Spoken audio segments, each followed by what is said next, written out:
Well, welcome back to Self-Sufficient in Suburbia. It's a beautiful sunny day, but the interesting thing is it's the end of October. We're having something of an Indian summer here in Sunnyside on Tyneside in the northeast of England. And these odd weather conditions that we've had this year have been having quite an interesting effect on some of our crops and on our bees, and also on some of the wild foods that are growing locally. These are some of the weeds that are growing just outside our allotment. I'm going to zoom in onto this one here. This is a nettle, and this is all new growth. Now, normally we would have expected these weeds to have died back and effectively not to have been any interest to us at this time of year. However, the new growth on the nettles caused by this warm spell means that we can actually pick nettles at a time of year when we wouldn't normally be touching them. You may recall that in September we bought our first 3 hens. Well, in October we bought another 3, but because of the mild autumn we've been able to feed them on a lot more greenery that's been growing around the allotment.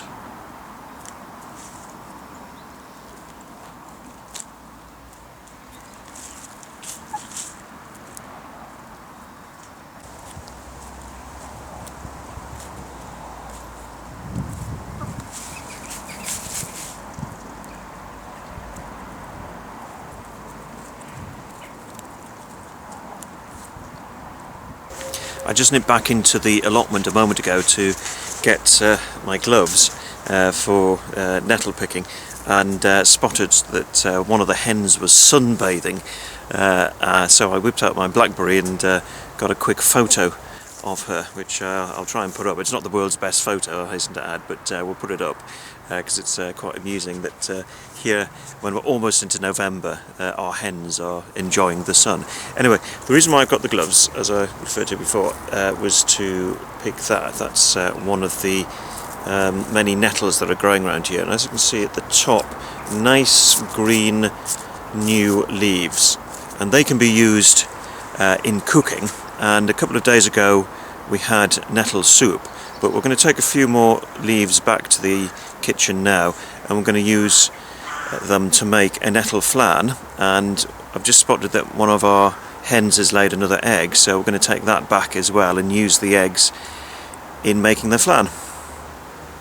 Here we have one of our flan dishes, just a normal short crust pastry, and here we have the nettles. Now what we've done with them is we've steamed them, and that means that they lose their sting, but you only need to steam them for 3 or 4 minutes, and that way we can handle them, put them into the flan, but also those that aren't going into the flans, we're going to freeze those to use over the winter.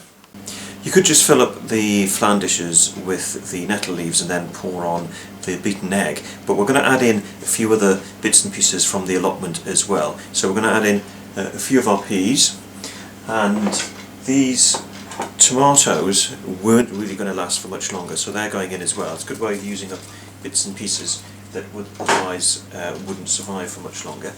And we're going to have a little bit of luxury. We're going to add in something that we've bought, which is a little bit of bacon. So they're all going to go into the flans as well.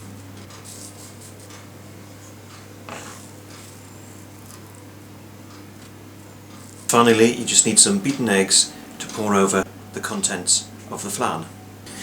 Well, that's one of the 2 flans ready to go into the oven.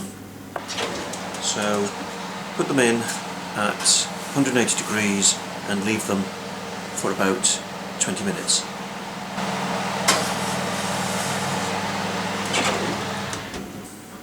They've had just over 20 minutes, so we're just going to give them a quick check.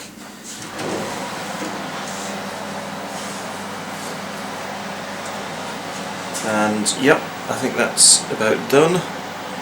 Just got to make sure that the egg has set in the middle, and it has done. That's one quick final look at it. Yep, there it goes. So, one nettle flam, ready for eating. We got 3 hives this year, and we would have been expecting to shut the hives up for the winter by now, but as you can see, there's still plenty of activity, and this is hive 2 that we're looking at now. Now you can see that some of the bees are bringing in sacs of yellow pollen on their legs, and that means that the queen must be laying, because the pollen is fed to the bee pupa, the bee larva, and that's an important indication for us, because that hive there lost its queen a couple of months ago, and we had to introduce a new one. So if they're bringing in pollen, that means the new queen that we introduce is definitely laying.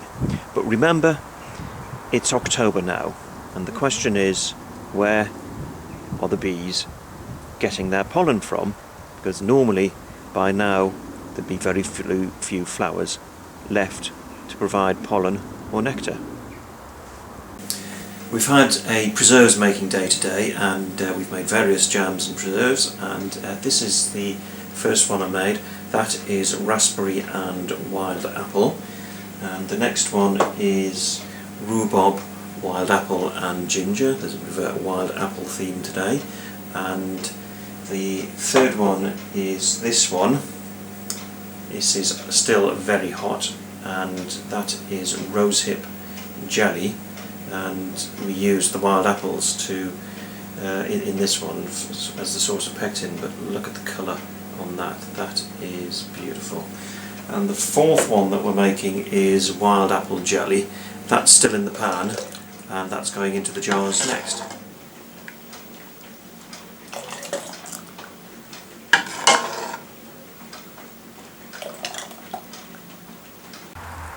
Well, another job we're doing on Dad's allotment is to pick the onions that I put in earlier this year.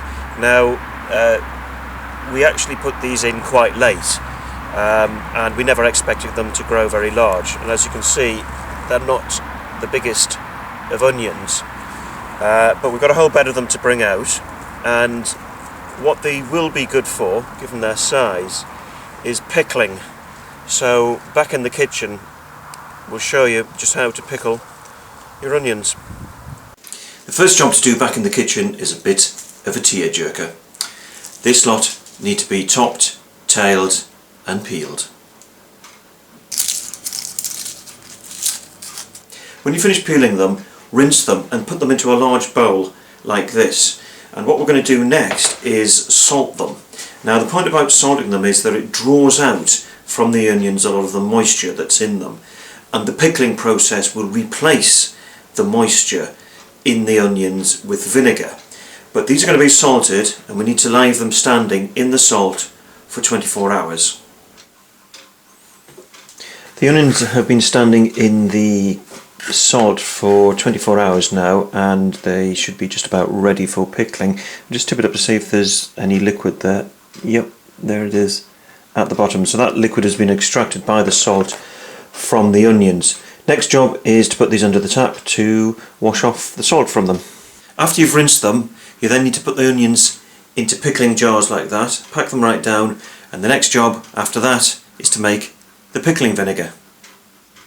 Into a pan, put a litre of white wine or cider vinegar, add in about 350 grams of sugar, a level tablespoonful of black peppercorns, a handful of cloves and a sprinkling of ground mace, and then bring it up to the boil. Just a quick word about the amount of sugar to put in. Obviously we put in 350 grams into that 1 litre. It'll be reasonably sweet. If you don't like it sweet, then you can eliminate the sugar altogether, or just put a small amount in if you like it quite tart. If you like it quite sweet, just add more sugar in. It's up to you. At the end of the day, it's your taste buds. Once it's come up to the boil, leave it to simmer for 1 minute. These are all the jars that we've got ready to filled with pickling vinegar, and what we're going to do in each one is put 1 star anise for both decorative purposes and for flavouring. Then pour the hot vinegar into the jars.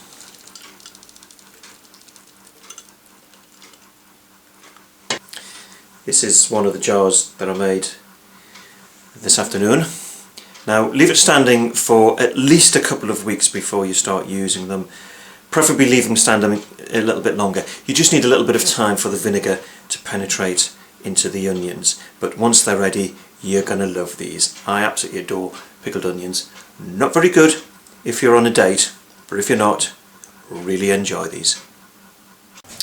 These are the sloes that I picked yesterday, and we're going to make those into a sloe jelly now. And to make that happen, we're going to need some apples, and these are some of the apples that I picked a few weeks ago. As you can see, they're actually quite small, and we've got a sackload of those small apples. Too fiddly to eat, although they are eating apples, so that's why we're going to use them in cooking instead. And the point is that they're full of pectin, so they will help the jelly to set. So we need about equal quantities in terms of weight of sloes and apples to make sloe jelly. Then need to cover all the contents with water. Then heat it up and bring it up to the boil. Once it's come up to the boil, let it simmer for at least a couple of hours so that the apples and the sloes break up into a thick, wet pulp. After it's been simmering for 2 or 3 hours, it then needs to be strained.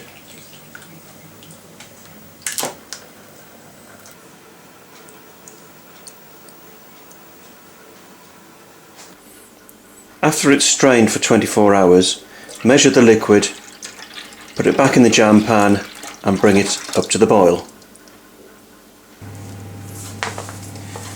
Once it's come up to the boil, you need to add 1 kilo of sugar for every litre of liquid. Give it a good stir to make sure all that sugar is dissolved. Bring it back up to the boil after you've added the sugar, and then keep it boiling until it reaches the setting point. Now, to work out that it's at the setting point, what you need to do is put a dollop of it on a saucer like this, and if it's formed a skin such as this has here, that means it's ready to go into hot sterilised jars. Here's one of the 8 jars that we've made.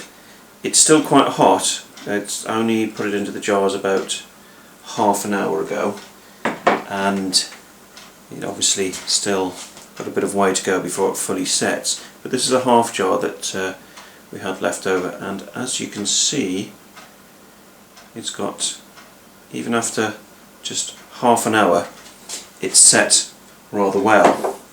Now, this is quite a tart jelly, so if you like them tart, then this is definitely one to make. Some of you may add in a little bit more sugar than I would do to try and take the edge off the sharpness of the tartness. I think that spoils it. So I would stick with the quantity of sugar that we have. In fact, some of you may want to put even less in if you'd like them really tart. But otherwise, this is a great jelly to make.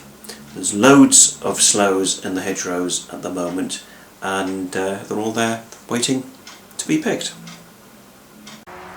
Onions are one of the most important foods that we grow, so we've been out recently planting a new crop ready to be harvested in mid to late spring next year.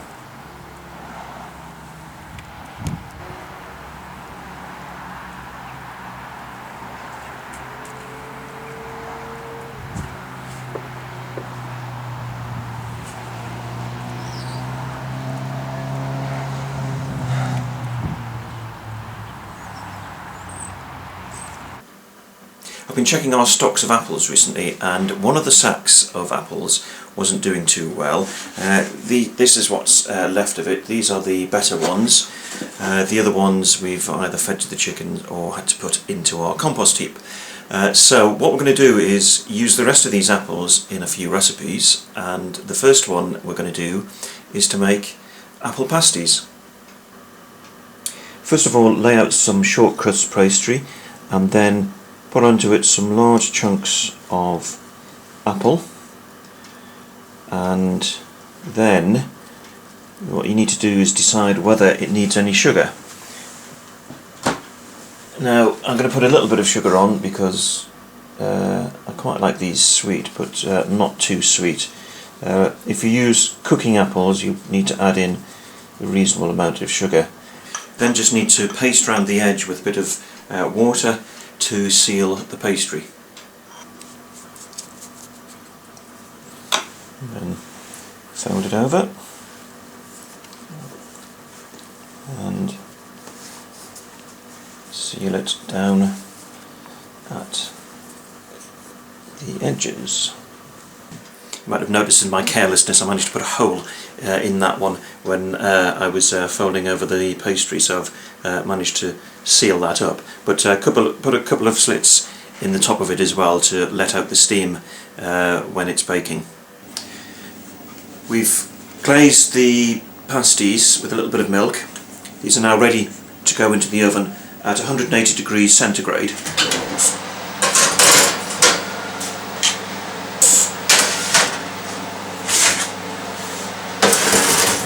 Well, the apple pasties have now had about 20 minutes in the oven, so we're just going to check to see how they're getting on.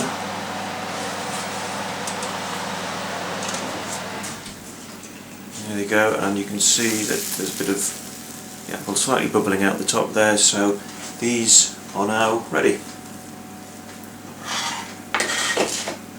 Looking forward to these. Though it's nearly November, we are still ripening tomatoes out of doors.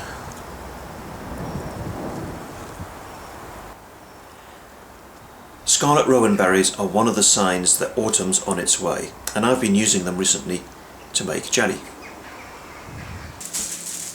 So, how to make rowan jelly? Well, the first job to do is got to get all my rowan berries off their stalks and into the jam pan. Don't worry if you don't get all the stalks off, just try and remove most of them. It just makes dealing with it a lot easier. And, get rid of the leaves as well. Once you've brought it up to the boil, leave it to simmer for a couple of hours. What you're aiming to do is turn this into a nice wet pulp, so all the berries in it have pulped down. Well, once it's pulped down, you then need to strain it.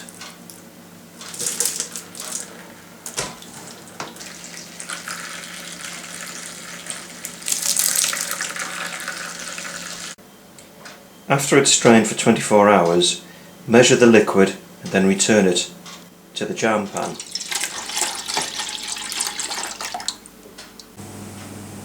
Once it's come back up to the boil, add in a kilo of sugar for every litre of liquid. Right, you need to bring it back up to the boil and then keep it on a rolling boil until it's reached its setting point. To check for the setting point, what you need to do is put a little bit of the liquid on a saucer like that, and if it forms a skin, which this one has, then you know that it's ready to be put into hot sterilised jars.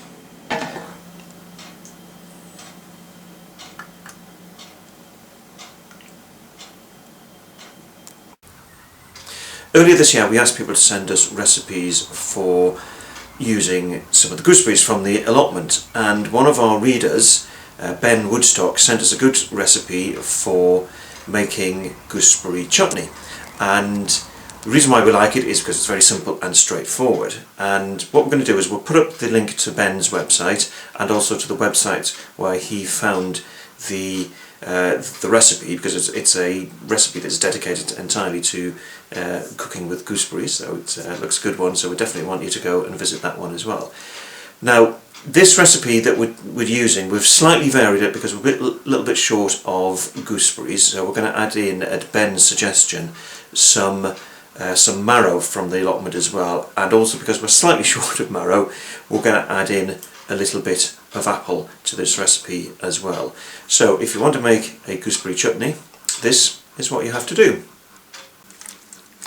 Into your preserving pan, put 1300 grams total weight of gooseberries, marrow and apple. Obviously the more gooseberries within that weight the better. Then add in 250 grams of chopped onion, 500 grams of sugar, a tablespoonful of ground ginger, a sprinkling to taste of cayenne pepper, and then 500 millilitres of white wine or cider vinegar. Then give it a stir and apply heat. Once it's come up to the boil, turn down the heat and allow it to simmer for at least a couple of hours so that this liquid is evaporated off, and what you want left at the end is a consistency more like a thick sauce. Well, this has now got quite a thick consistency. Most of the liquid has now gone, so this is ready to go into sterilised jars.